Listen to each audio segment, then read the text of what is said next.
வணக்கம். மாலை முரசு செய்திகளை விரிவாக பார்ப்பதற்கு முன் தலைப்புச் செய்திகளை பார்க்கலாம். நீலகிரி, கோவை, தேனி, திருப்பூர், தென்காசி, திண்டுக்கல், நெல்லை, கன்னியாகுமரி உள்ளிட்ட 16 மாவட்டங்களில் இன்று கனமழை பெய்யக்கூடும். வரும் 8ஆம் தேதி தமிழகத்தின் பல்வேறு மாவட்டங்களில் கனமழை பெய்யும் எனவும் வானிலை ஆய்வு மையம் தகவல்.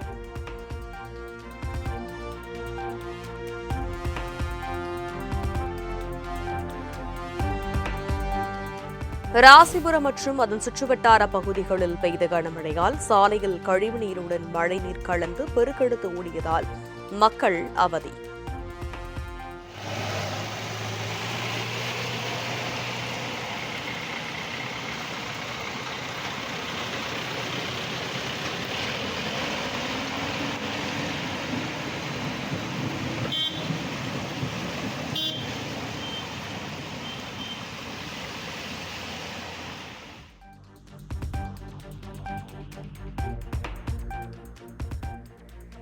ராசிபுரம் அரசு மருத்துவமனையை கழிவுநீர் சூழ்ந்ததால் நோயாளிகள் சிரமம்.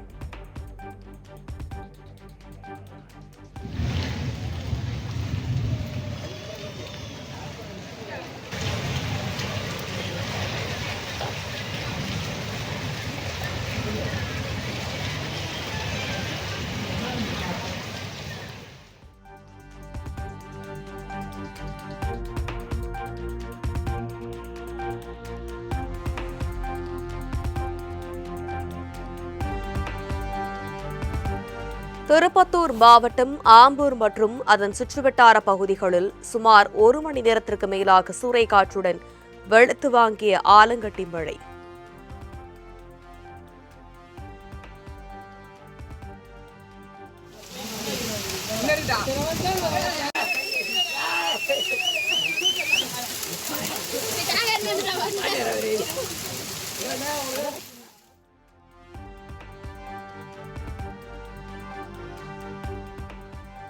மரங்கள் முறிந்து மின்கம்பிகள் சாலையில் அறுந்து விழுந்ததால் போக்குவரத்து பாதிப்பு.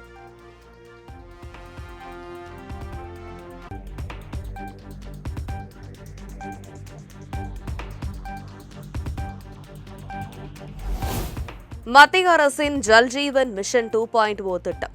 முதலமைச்சர் ஜோசப் விஜய், ஜல்சக்தி துறை அமைச்சர் CR பாட்டீல் முன்னிலையில் புரிந்துணர்வு ஒப்பந்தம் கையெழுத்து.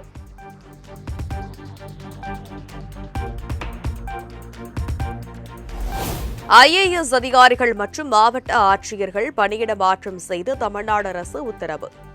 ராஷ்மி சித்தார்த் ஜெகடே உயர்கல்வித்துறை சிறப்பு செயலாளராகவும், மாநில திட்டக்குழு உறுப்பினர் செயலராக குமரவேல் பாண்டியன் அஜய் யாதவ் பால்வளத்துறை ஆணையராகவும் நியமனம்.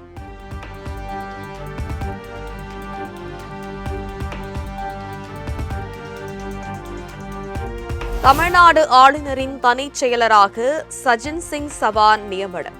தென்காசி மாவட்ட ஆட்சியராக ரஞ்சித் சிங், திண்டுக்கல் மாவட்ட ஆட்சியராக துர்கா மூர்த்தி நியமனம்.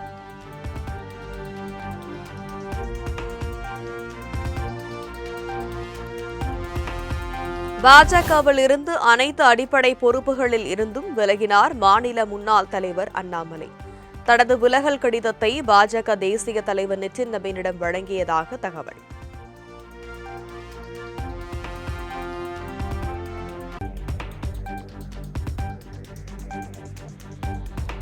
டெல்லியில் மத்திய உள்துறை அமைச்சர் அமித்ஷாவுடன் அண்ணாமலை சந்திப்பு.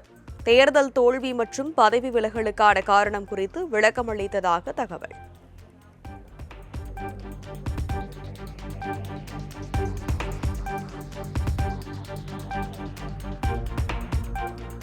பாஜகவில் இருந்து அண்ணாமலை விலகிய நிலையில் மாநில பாஜக தலைவர் நயினா நாகேந்திரன் அவசரமாக டெல்லி வருமாறு கட்சி தலைமை அழைப்பு. தலைமை அழைப்பை ஏற்று டெல்லி புறப்பட்டுச் சென்றார் நயினார் நாகேந்திரன்.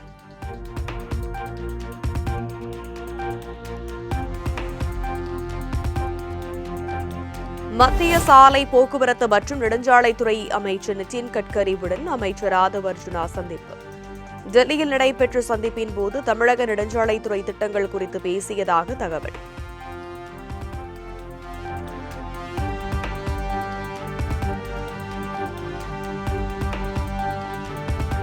கோடை விடுமுறைக்கு பின் திட்டமிட்டபடி நாளை மறுதினம் பள்ளிகள் மீண்டும் திறக்கப்படும். அமைச்சர் செங்கோட்டையன் திட்டவட்டம். 1ஆம் தேதி பள்ளி திறப்பதை 4ஆம் தேதி தள்ளி வைத்தார்கள்.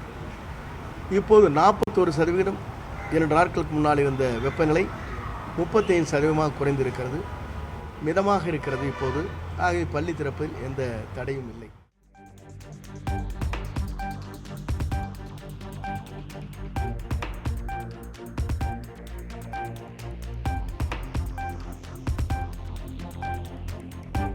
முதலமைச்சர் விஜயுடன் காங்கிரஸ் மூத்த தலைவர் ப. சிதம்பரம் திடீர் சந்திப்பு.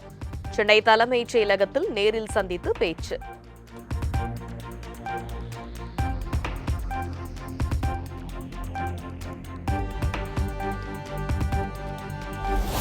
மாநிலங்களவை உறுப்பினர் பதவியை காங்கிரஸ் கட்சிக்கு ஒதுக்க தமிழக வெற்றிக் கழகம் முடிவு என தகவல்.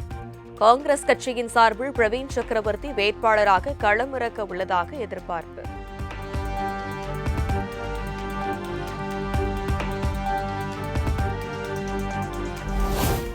திருச்சி நன்றி தெரிவிப்பு கூட்டத்தில் முதலமைச்சர் விஜய் பொறுப்பின்றி பேசியது கண்டிக்கத்தக்கது என திமுக எம்பி ராசா காட்டம். திமுக தலைவர் ஸ்டாலின் குறித்து தாம் தோன்றித்தனமாக நக்கல் நையாண்டி பேசுவது விஜய்க்கு அழகல்ல எனவும் ஆவேசம். இதெல்லாம் சும்மா ஒரு கூடா போட்டுக்கிறது. நீங்க எதுக்கு நாங்க பாத்துக்கிறோம். இதெல்லாம் ஒரு முதலமைச்சருக்கு பேசாதலாம். இந்த நையாண்டி நக்கல்லாம் இதெல்லாம் அது தாவேக வளர்ந்த 2ஆம் கட்ட தலைவர்கள் பேசணும். அல்லது ஒன்றும் தெரியாத அமைச்சர்கள் இருக்காங்கல்ல. சுற்றுலாத்துறைக்கு சுற்றுச்சூழலுக்கு சுற்றுலாத்துறைக்கும் தெரியாத அறிவுஜீவிகள்லாம் இருக்காங்கல்ல, அவங்க பேசிட்டு போட்டோம். அதெல்லாம் இவர் பேசக்கூடாது.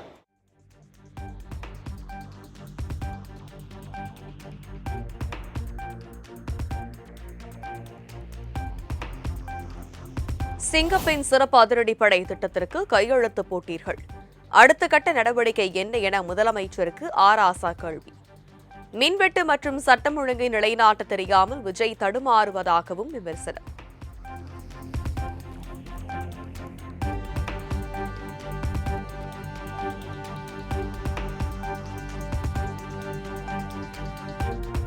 தமிழ்நாட்டில் மின்தடை ஏற்படும் இடங்களில் விரைந்து பணிகள் மேற்கொள்ளப்பட்டு தற்போது மின்வெட்டு குறைந்துள்ளது. மின்சாரத்துறை அமைச்சர் நிர்மல்குமார் விளக்கம்.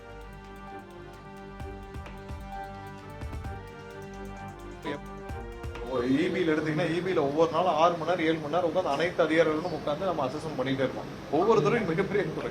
ஒவ்வொரு இடத்துலயும் நீங்க எல்லா விதத்துலயும் ஒரு எவ்வளவு பேர் பணியாற்றுறாங்க, எவ்வளவு டிபார்ட்மெண்ட் இருக்கு, எவ்வளவு ப்ரொக்யூர்மெண்ட் இருக்கு, எவ்வளவு ஸ்டாக் இருக்கு, ஒவ்வொன்றையும் நம்ம எவ்வளவு டெண்டர் இருக்கு, எவ்வளவு டெண்டர் முடிக்கப்பட்டிருக்கு, எவ்வளவு பெண்டிங் இருக்கு, இப்ப எவ்வளவு கையிருப்புகள் இருக்கு. ஸோ இதெல்லாம் நம்ம கணக்கிடப்பட வேண்டியிருக்கு. திட்டங்கள் எந்த திட்டமும் ஒரு சில திட்டங்களில் மாடிஃபிகேஷன்ஸ் ஒரு சில சேஞ்சஸ் அந்த திட்டங்களை மீண்டும் ஒரு புதுப்பிக்கும் போகிறது அதுக்கான ஒரு பணிகளில் சிறு மாறுதல் நடக்கலாம். அதற்கும் இதற்கும் கம்பேர் பண்றது ரொம்ப தேவையில்லாத விஷயம்.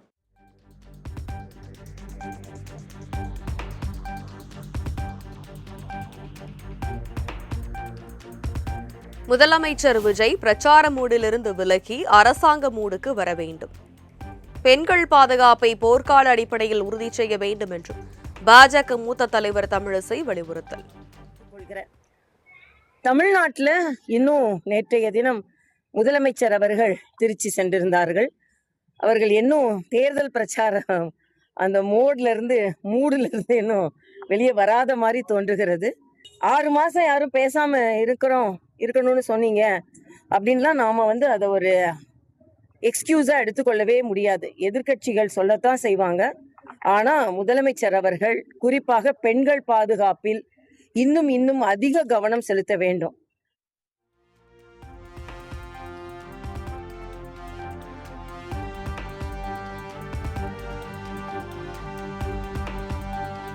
முந்தைய ஆட்சி காலத்தை விட தமிழ்நாட்டில் சட்டம் ஒழுங்கு சீராக உள்ளதாக அமைச்சர் நிர்மல்குமார் விளக்கம். தனிப்பட்ட பிரச்சனைகளுக்கு தமிழக அரசை எப்படி குறை கூற முடியும் எனவும் கேள்வி. கம்பேர் பண்ணி போன ஆட்சிக்கும் இந்த ஆட்சிக்கும் நிறைய பேர் எங்ககிட்ட சொன்னது சிறப்பாக ஒவ்வொரு இடத்துலையும் காவல்துறை போன ஆட்சியை விட இந்த ஆட்சியில் மிகவும் துரிதமாக செயல்பட்டு ஒவ்வொரு இடத்துலையும் ரியாக்ட் பண்ணுறாங்க. ஒவ்வொரு இடத்துலையும் ரொம்ப சென்சிட்டிவாக ரியாக்ட் பண்ணுறாங்க. கரெக்டாக எந்தெந்த இடத்துல என்ன நடக்கணும், எப்போ எஃப்ஐஆர் போடணும், எப்போ அதை இதை என்கொயரியை க்ளோஸ் பண்ணணும், எப்போ சார்ஜ் பண்ணணும், உடனே நடவடிக்கைகள் உடனே துரிதமாக இருக்குது. எங்களுக்கு ரீச்சபிளாகவும் இருக்காங்கன்றதான் இன்னைக்கு மக்களோட சொல்ற விஷயம்.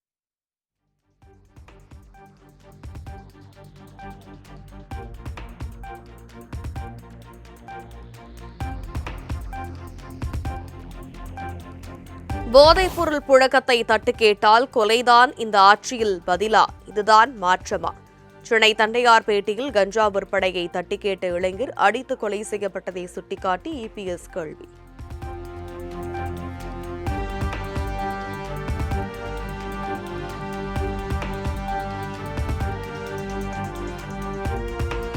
தமிழகத்தில் பெண்களுக்கு எதிரான பாலியல் வன்கொடுமை நாளுக்கு நாள் அதிகரித்து வருவதாக பிரேமலதா விஜயகாந்த் குற்றச்சாட்டு.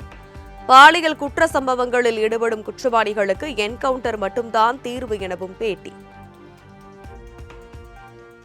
இதற்கு நிரந்தரமாக பாலியல் வன்கொடுமைக்கு தீர்வு வரணும்னா ரெண்டு விஷயம் பண்ணா மட்டும்தான் இனி இது தொடராது. நான் அது விஜய்க்கு இன்னைக்கு ஆலங்குடியில இருந்து சொல்றேன், விஜய் இதை நீ கேட்கணும், இது படி நீ கட்டாயம் பண்ணணும். என்னன்னா ரெண்டே விஷயம், அரபு நாடுகள்ல இருக்கிற மாதிரி மக்களுக்கு எதிராக பொதுவாக நிற்பாட்டி 1 வயசு குழந்தை 2 வயசு 3 வயசு குழந்தை பாலியல் வன்கொடுமை செய்கிறவர் யாரா இருந்தாலும் அரபு நாடுகளில் தண்டனை கொடுப்பது போல தரணும். மக்கள் முன்னாடியே தண்டனை வழங்கணும். இல்லை என்றால் கண்டிப்பாக கோயம்புத்தூர்ல சைலேந்திர பாபு அவர்கள் செய்தது போல ஒரு என்கவுண்டர் பண்ணணும். அப்பதான் இதற்கு நிரந்தர தீர்வு, இதற்கு முற்றுப்புள்ளியை தவிர.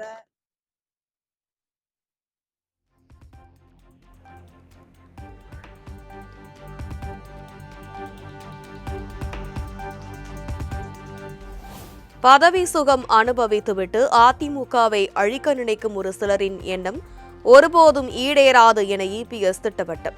கட்சிக்கு ஏற்பட்டுள்ள சோதனையை கண்டு நிர்வாகிகள் தொண்டர்கள் மனம் தளர வேண்டாம் எனவும் வேண்டுகோள்.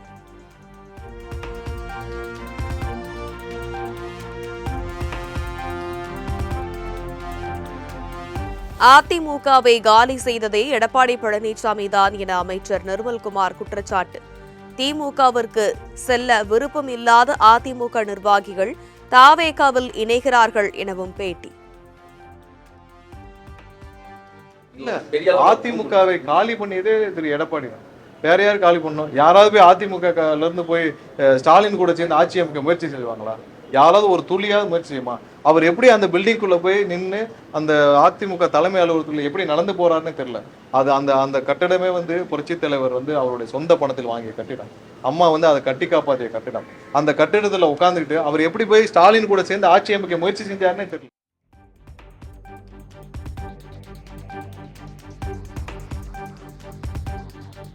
முன்னாள் துணை சபாநாயகர் பொள்ளாச்சி ஜெயராமன் தாயார் மறைவுக்கு இபிஎஸ், எஸ்பி வேலுமணி ஆகியோர் நேரில் இரங்கல். கூட்டத்தில் இருந்த தொண்டர் ஒருவர் திடீரென எஸ்பி வேலுமணியை பார்த்து துரோகி என கூச்சலிட்டதால் சலசலப்பு.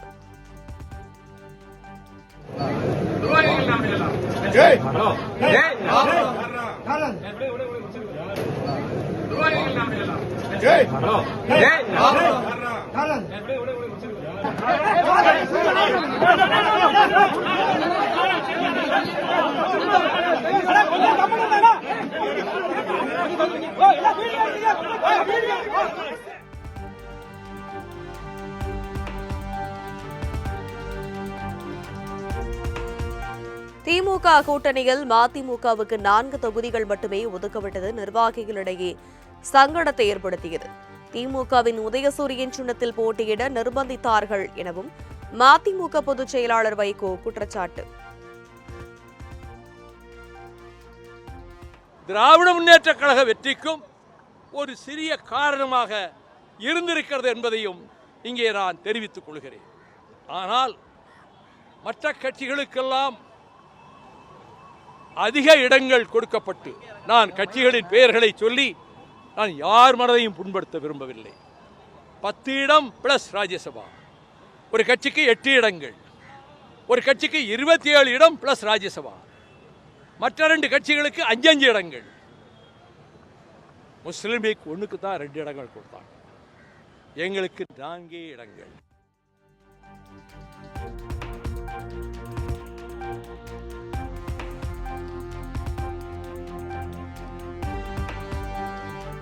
மேகதாது அணைக்கு எதிராக சென்னை மாவட்ட ஆட்சியர் அலுவலகம் அருகே மதிமுக உள்ளிட்ட பல்வேறு கட்சிகள் ஆர்ப்பாட்டம்.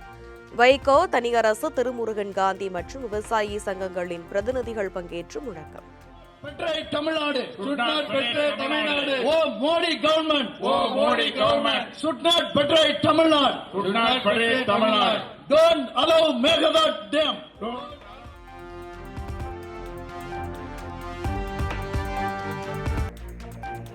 திருச்செங்கோடு அர்த்தானீஸ்வரர் கோவிலில் நடைபெற்ற வைகாசி விசாக தேரோட்டம் கோலாகலம். ஆயிரக்கணக்கான பக்தர்கள் தேரை வடம் பிடித்து இழுத்து வழிபாடு.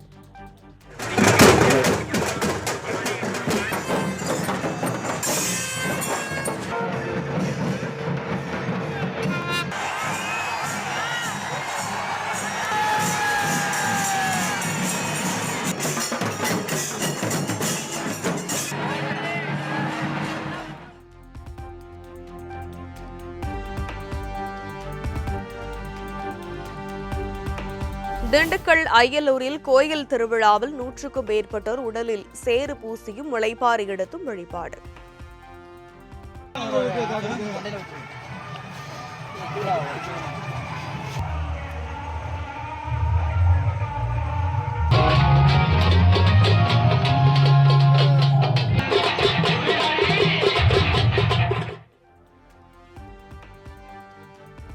மண் களையத்தில் வைக்கப்பட்ட பழைய கஞ்சியில் செருப்பை மூழ்கி எடுத்தும் துடைப்பத்தால் அடித்தும் நேர்த்திக்கடன் செலுத்திய பக்தர்கள்.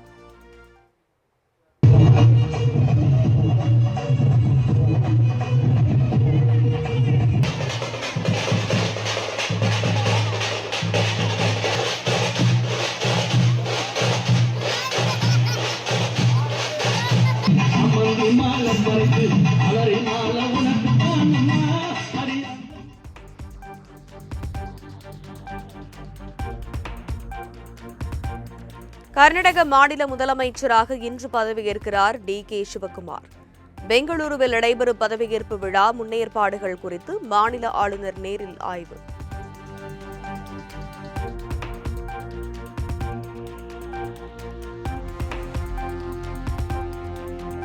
டெல்லியில் காங்கிரஸ் தேசிய தலைவர் மல்லிகார்ஜுன கார்கே மற்றும் ராகுல் காந்தியுடன் சித்தராமையா, டி.கே. சிவக்குமார் சந்திப்பு. கர்நாடக மாநில புதிய அமைச்சரவை குறித்து முக்கிய ஆலோசனை நடத்தியதாக தகவல்.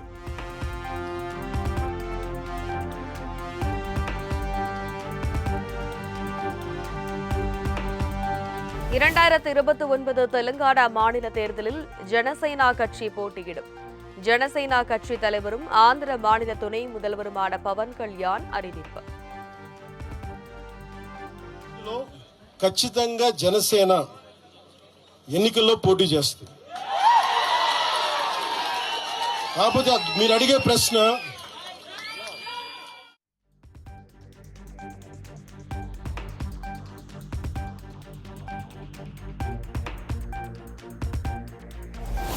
மகாராஷ்டிராவில் 2 லட்சம் ரூபாய் வரையிலான பயிர்க்கடன்கள் தள்ளுபடி செய்ய அம்மாநில அமைச்சரவை ஒப்புதல். கடன்களை திருப்பி செலுத்திய விவசாயிகளுக்கு 50,000 ஊக்கத்தொகை வழங்கப்படும் என்றும் முதலமைச்சர் தேவேந்திர ஃபட்னவிஸ் அறிவிப்பு.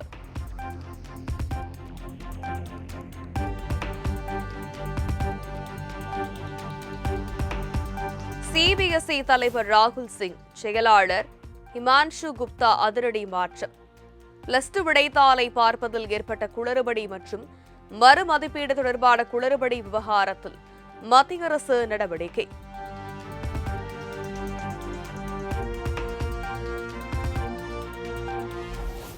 சந்திரசேகர், ஷீல் ராகு உள்ளிட்ட 5 பேர் உச்சநீதிமன்ற நீதிபதிகளாக பதவியேற்பு. தமிழ்நாட்டைச் சேர்ந்த மூத்த வழக்கறிஞர் வி. மோகனா உச்சநீதிமன்ற நீதிபதியானார். I, Venkata Subramani Mohana, having been appointed a judge of the Supreme Court of India, having been appointed a judge of the Supreme Court of India, do swear in the name of God, do swear in the name of God, and that I will uphold the Constitution and the laws, and that I will uphold the Constitution and the laws.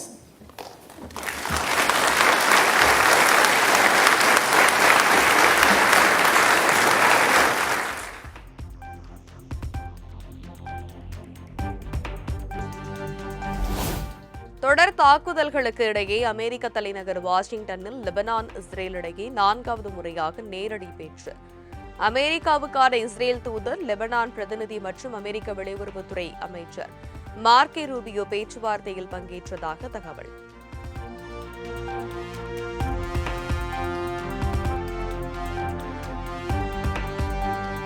Nicolas Maduro நாடு கடத்தப்பட்ட நிலையில் Venezuela நாட்டின் இடைக்கால அதிபர் Delcy Rodriguez புதன்கிழமை India வருகை.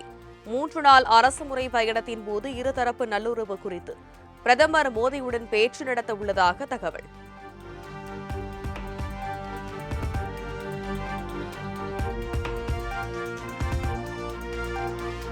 இந்திய அணியின் சுழற்பந்து பயிற்சியாளராக முன்னாள் கிரிக்கெட் வீரர் சாய்ராஜ் பகுதுலே நியமனம். ராஜஸ்தான் ராயல்ஸ் அணியின் ஸ்பின் பவுலிங் பயிற்சியாளராக செயல்பட்டவரை நியமித்தது பிசிசிஐ.